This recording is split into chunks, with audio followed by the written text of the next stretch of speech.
बंदिशें भी सर आज जो है बढ़ाई गई है कोविड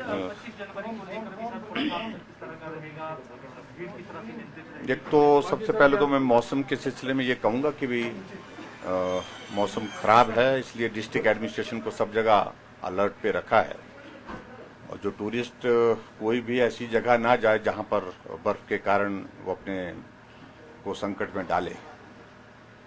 और दूसरी बात यह है कि जितनी रोड्स, वाटर सप्लाई स्कीम्स और हमारे ट्रांसफार्मर्स डाउन हुए हैं उनको रिस्टोर करने के लिए हमने तुरंत कहा है कि जल्दी से जल्दी कोशिश करिए। और मुझे इस बात की खुशी है कि बड़े युद्ध स्तर पर जो है रेस्टोरेशन का काम चल रहा है, चाहे वो रोड्स की बात है, चाहे वो वाटर सप्लाई स्कीम्स की बात है, चाहे वो हमारी पावर सप्लाई की बात है।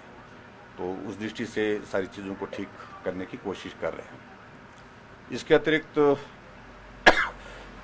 मुझे दो चीज़ों को लेकर के इतना कहना है कि कोविड की सारी सिचुएशन पर अभी हमने जो रिस्ट्रिक्शन लगाई है वो कल तक हैं, 26 तक हैं अभी वो, लेकिन हमने मन बनाया है कि कोविड के केसेस यथावत हैं, लगभग थोड़ा कमी जरूर आई है लेकिन बहुत ज़्यादा कमी नहीं है, लेकिन उसके बावजूद नंबर ऑफ डेथ्स जो है वो थोड़ा इंक्रीज भी हुआ है।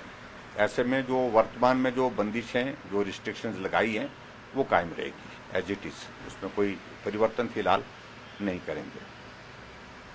बस हाँ, 31 जनवरी तक जी। उसमें पकड़ा गया, पकड़ने के बाद उन लोगों के रिश्ते, उनके संबंध बड़े बड़े नेताओं के साथ, किसकी रिकमेंडेशन वो पदाधिकारी बने, किस पार्टी के बने, इस बात को लेकर के छुपाने की बात नहीं है।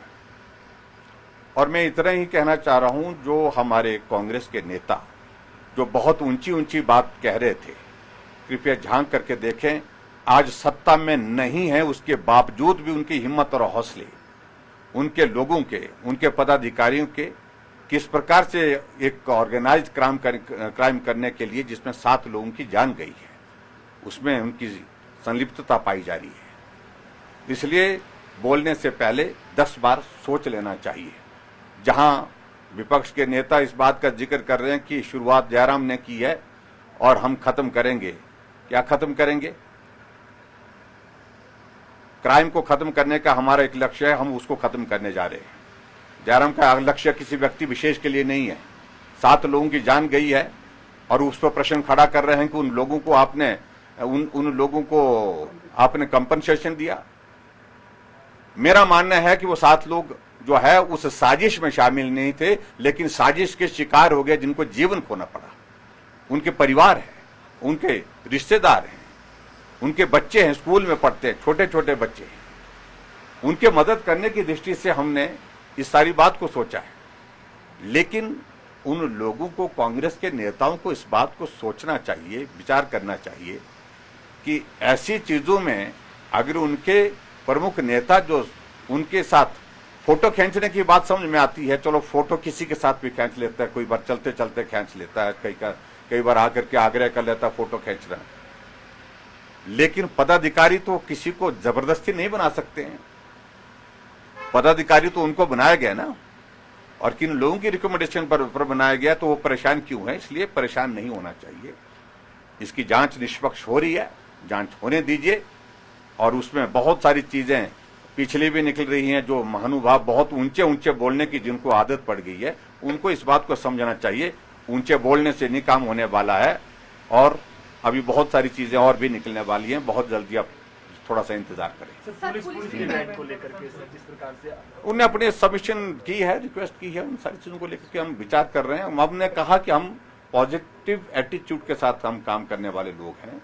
पुलिस हमारी एक बहुत महत्वपूर्ण एक डिसिप्लिन फोर्स है, और डिसिप्लिन में रह करके, अनुशासन में रह करके उनको अपनी बात कहने का अधिकार है। लेकिन उसके बावजूद ये भी हमारा किया हुआ नहीं है।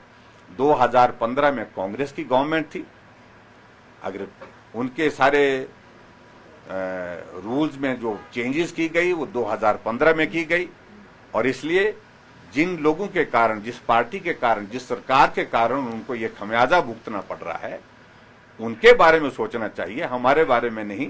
हम उनके बारे में सकारात्मक दृष्टिकोण के साथ आगे बढ़ करके मदद करने का मन रखते हैं। सर, जनता की तरफ से ये राय भी आ रही है इसी शराब मामले को लेकर।